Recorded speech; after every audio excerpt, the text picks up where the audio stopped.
জয় গুরু।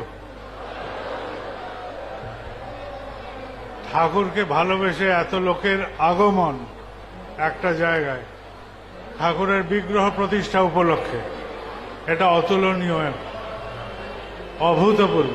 এরকম করে ঠাকুরকে নিয়ে সবাই আনন্দে মেতে থাকি, এটাই আমাদের গন্তব্য থাকুক। ঠাকুর আমাদের গতি হন, ঠাকুর আমাদের গন্তব্য হয়ে উঠুন। আপনাদের যদি প্রণাম করানোর থাকে তাহলে করিয়ে নেন, কেননা বহু দূর দূরান্ত থেকে মানুষ হয়তো অপেক্ষা করে থাকবে। আমার আজকে আশাটা হবে কি হবে না দোদুল্যমানতায় ছিল। আমার মায়ের ইচ্ছা ছিল আমরা 3 ভাই আসি, কেননা এখানে বাবা এই বিগ্রহ প্রতিষ্ঠার্থে দীর্ঘ বছর থেকেছেন গুয়াহাটিতে।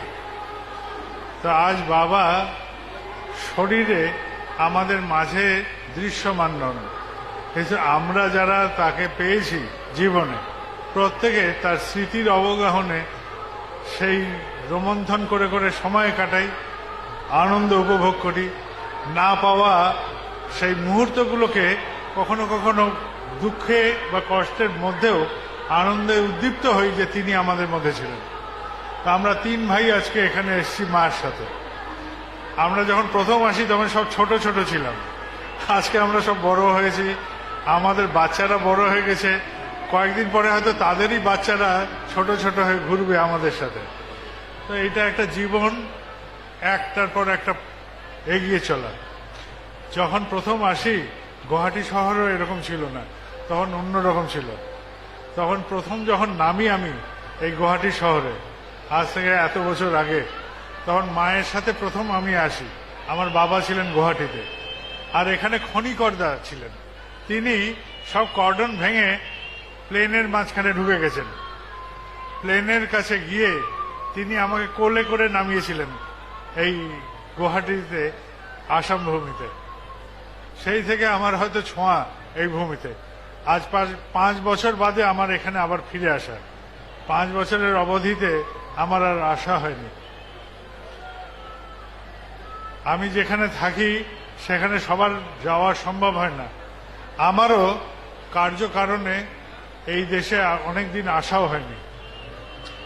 2024 এই বছর আমি ঠিক করেছি অক্টোবর মাস থেকে ভারত প্রদক্ষিণে বেরোবো। ভারত পরিক্রমায় যে যেখানে ঠাকুরের কাজ নিয়ে আসেন আমি সেখানে পৌঁছাবো। কেননা দীর্ঘদিন আমি দেওঘরে আটকে আছি। প্রথমে বাবার শারীরিক কারণে ওখানে থাকা হয়েছিল, এখন কিছু কার্যকারণের জন্য আমার দেওঘরে অবস্থান জরুরি, তাই আমার ওখানে থাকা। 2 বছর ধরে ওখানে প্রায় আটকে আছি বাবা যাওয়ার পরও। সময় কাটছে, আমরাও এগিয়ে যাব। কোনো না কোনো সময় আমি এবার বেরোবো দেশের মাঠে, তখন আবার আপনাদের এখানে আসা যাবে। আজকে আমার এখানে আসা খুব স্বল্প সময়ের জন্য, আমি বেশিক্ষণ থাকবো না। আজকে বিকেলেই আমি আবার ফিরে যাব। আমার সাথে আমার ভাই সিপাহীদা এসছেন, গতকাল আমার মায়ের সাথে আমার ছোট ভাই বিঙ্কিদাও এসছিলেন।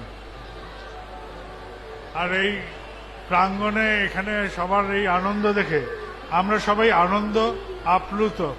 আর এই আনন্দ নিয়েই আমরা ফিরে যাব আমাদের নিজেদের কর্মজগতে, নিজেদের পরিবারে, নিজেদের প্রিয়জনের কাছে, নিজেদের অভ্যস্ত জীবনে।